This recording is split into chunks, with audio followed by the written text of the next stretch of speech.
When considering the power delivery network of your overall design, right, so this doesn't include your PCB stack-up, your chip, your package, right, when you look at the power delivery network, one of the things that most common ways to look at is in the frequency domain. So really, what is the overall impedance of your design in the frequency domain?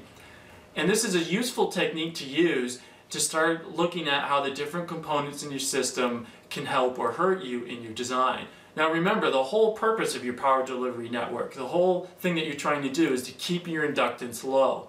And now there's inductance everywhere, right? So your chip in your package is going to have an inductance, and then your PCB planes are going to have an inductance, your power and ground planes, right? So that's that spreading inductance of the coupling that you're going to have to deal with. And also, even if you're adding things like decoupling caps, those have an inherent inductance as well because they're not ideal. So the whole idea is you want to have different decoupling mechanisms in order to suppress the inductance along your frequency range of interest.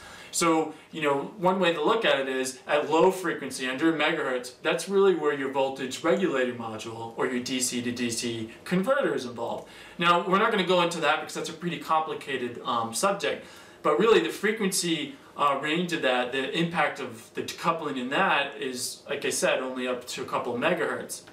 So beyond that, when you get into the tens of megahertz, that's where your bulk capacitance comes in. So you want to have decoupling caps, your bulk decoupling caps around your VRM on your board to suppress the inductance in that range. Now what you're going to see from looking at the impedance response of the capacitors, you get that classic dip shape, okay? That U shape. And what that happens is your capacitance is coming down, right, and it's suppressing some of the inductance, but it bottoms out, right, that's your resistance, and then the inductance of it takes over. And each capacitor is only valid in a certain frequency range, okay, depending on the type that it is. So as you go up in frequency, you need to use more components in your decoupling toolkit to deal with that.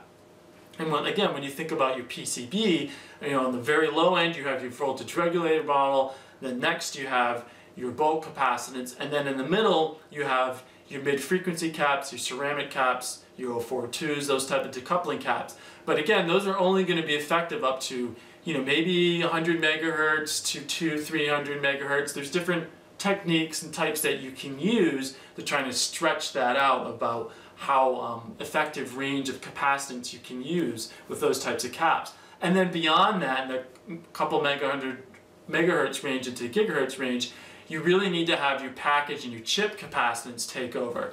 Now you can also use the interplane capacitance of your PCB, so what that means is your power and ground planes and your PCB are going to have coupling, they're going to form a capacitor, and that capacitance can work well into the gigahertz range.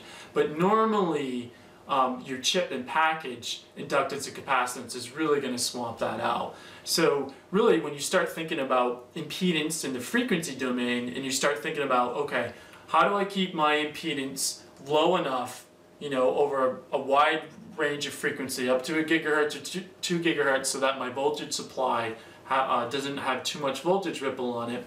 You need to look at the different capacity, the different decoupling capacitance that you can use and where it's valid in each frequency range, and then focus on implementing that. So in terms of power delivery design, that's really how you want to approach it from a PCB level, is to focus on your decoupling strategy, and that should give you a good power delivery network. Thanks for joining me today for this coffee break video. I hope you enjoyed it. If you have any questions or feedback, or if you have a topic that you'd like me to discuss next time, send me an email at tim@signalbytestech.com, and be sure to join us online at signalbytestech.com. Sign up for our newsletter, be notified when we do another one of these videos. Now, I'm going to have another cup of coffee, and it's probably time for you to get back to work. I'll see you next time.